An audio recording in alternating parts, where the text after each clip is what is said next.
Good morning, everyone. Okay, so I am, this is my first week of school, and I am just kind of trying to get it together. I have a meeting that overlaps with a class, so I have to kind of get it together pretty soon. I am not a morning person. I stay up super late, so I need my keto coffee. I gotta work on my timing because this is not sustainable. And I know it's only been day 2 of back to work in the way that this is. I mean, this is what my fall is going to be like. Going from one. I mean, this is such a terrible commute from, my bedroom, couch, bathroom, kitchen. But the cool thing is that I'm able to have a sensible cup of coffee with my frapper to get me some energy. And after class, I'm going to walk the dog and have some edits to do. I'm also having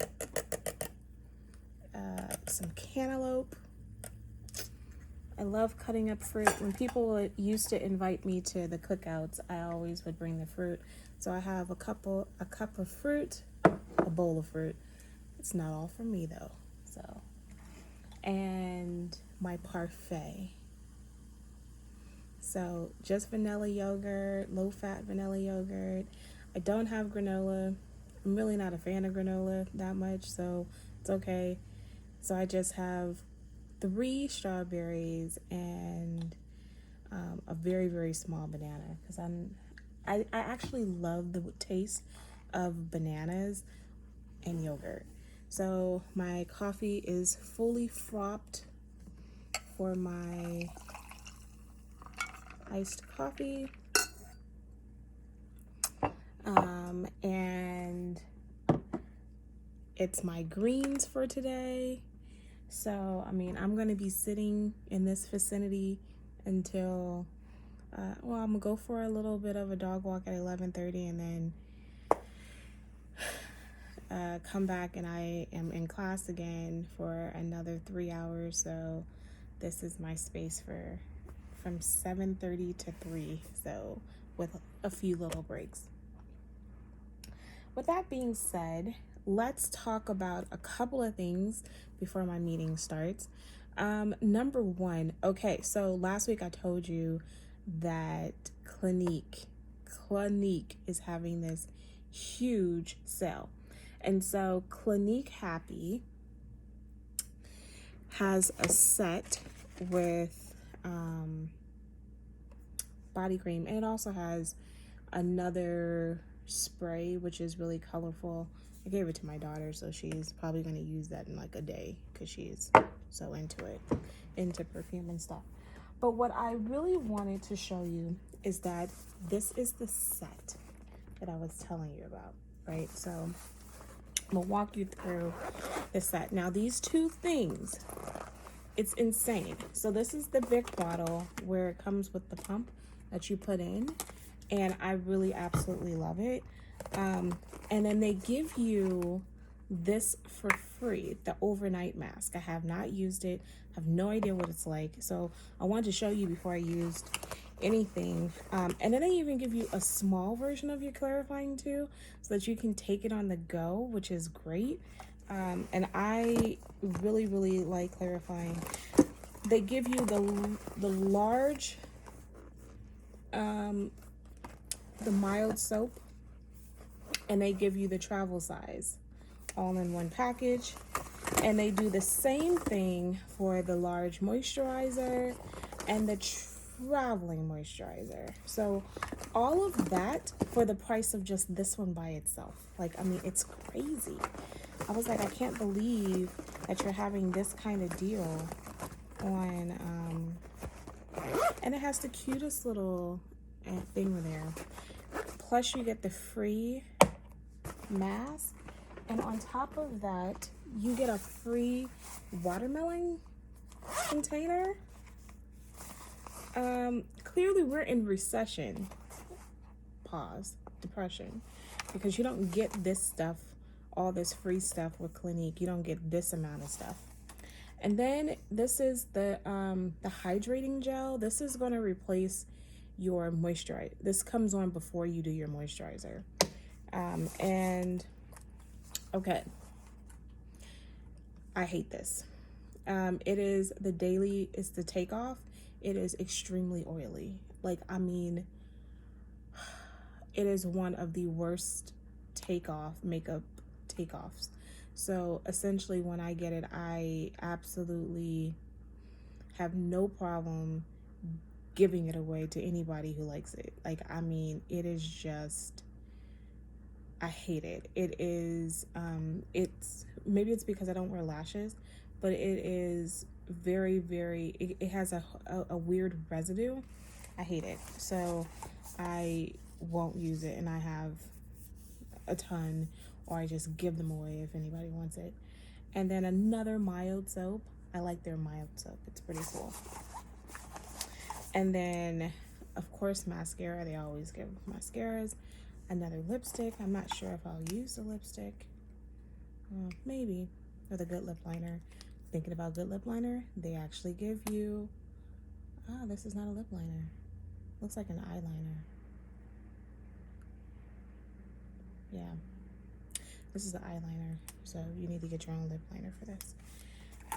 And all of that, well under 80 bucks. That's crazy. So think about Macy's and work, consider Macy's and the deal that they're having. Nordstrom is having a deal too that's extraordinary, so that's something else you may want to consider. In the midst of that, for Avon, I just have a lot of pictures today. Avon is doing, for Footworks. I didn't realize, I just want to remind you, their Footworks product that is really good.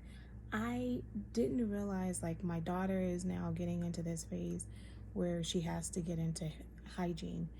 And I'm like, oh my gosh, what's going on with your feet? And so this is one of the things that is a softening balm. So it gives you a little bit more moisture than if you were doing and it's lavender. A little bit more moisture than if you were just doing like regular lotion or something. And I think that's all of that I want to talk about. Oh, it does come with an actual moisturizing oil, but I can't remember. And it's pretty cheap. It's under $12, so it's a good product. It comes with this. It also comes with a kit so that you can get your feet going. And then I'm sure you've seen your manicure, your typical manicure kit. So it's just your typical manicure kit. That also comes with your Footworks pampering oil.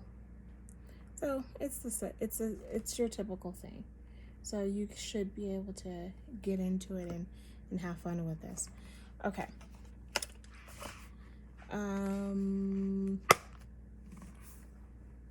Review. Okay, so I love listening to MSNBC, and when the impeachment of Donald Trump was taking place, and pretty much for the last 3 years with all the investigations, there was a woman who was constantly called to talk. And I don't want to misquote her. And what is her misquote? No. Jill Wine-Banks. She is a phenomenal woman. I was listening. She has a new book out that just came out, and it's called The Watergate Girl. And it seems a little strange that she would consider herself the Watergate Girl, but that's okay. I think it's a cool phrase because she was the only woman who was the attorney, and it's really an interesting conversation on how she even got into law. She really didn't want to be a lawyer, but she became such a great lawyer. She's had a really good history in prosecuting people who were mobsters and that kind of a crime, which gave her a really strong background and was able to stand her own during the Watergate incident. And I just think it's what I think one of the biggest there's two takeaways that I really had. I mean, of course, the sexism, but I think that I expected that. One thing is I didn't realize like she was being tapped, and it's like, oh my gosh, you are also being a victim of the crimes that you're actually prosecuting the president for. It's like, my gosh, they just don't let it go. And then number two, Hillary Clinton.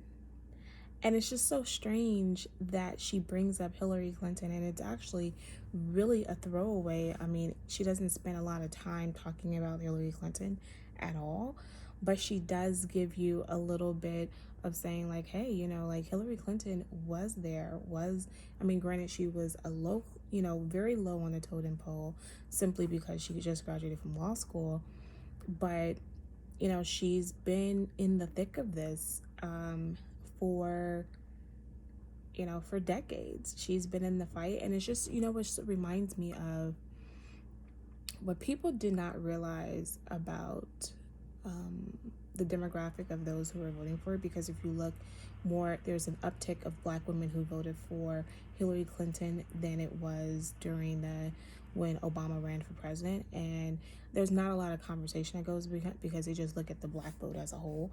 But one of the things that I noticed while going to different conferences and speaking at different conferences throughout the years, especially since post-Trump, is